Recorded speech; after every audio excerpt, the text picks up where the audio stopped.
Lepo smo se ogreli in prav je tako, saj je na vrsti naša ekspresna disciplina hitre celice. Tekmujeta obe ekipi hkrati, časa za odgovor je 5 sekund, ekipa, ki se prva prijavi, prva odgovarja. Vsak pravilen odgovor prinese 2 točki. Prvi sklop je televizijsko obarvan, začenjamo namreč z otroškimi in mladinskimi oddajami RTV Slovenija. Rumena ekipa se je prijavila prva. Zgodbe iz školke. Zgodbe iz školke je pravilen odgovor, 2 točki za rumene. Otroški program s tolmačem v slovenski znakovni jezik.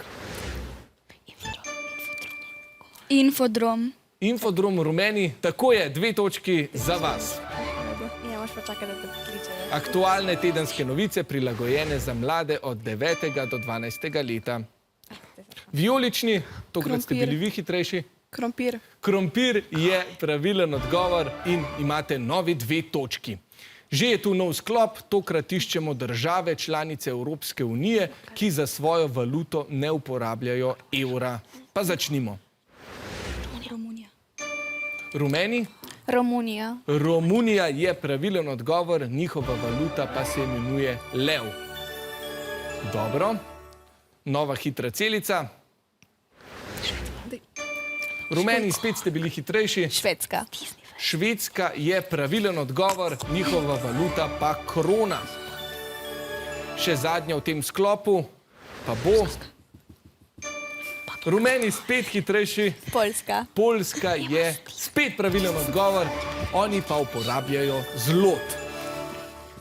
Še ene hitre celice imamo, izpisale se bodo besede, ki z dodanim samoglasnikom dobijo nov pomen. Poiščite torej besede, ki nastanejo, če prikazani besedi dodamo samoglasnike. Naprimer prst, pa potem presta ali pa črv, črevo.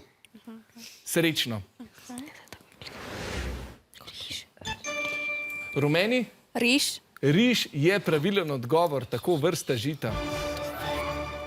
Tudi roža bi bila lahko ali reža, naprimer, ampak riž je zagotovo pravilen odgovor. Nova hitra celica. Vijolični, tokrat pa vi. Vreča. Vreča je seveda pravilen odgovor, 2 točke za vijolične. Še zadnja hitra celica. Rumeni. Krsta. Krsta je seveda pravilen odgovor in 2 točki za rumene.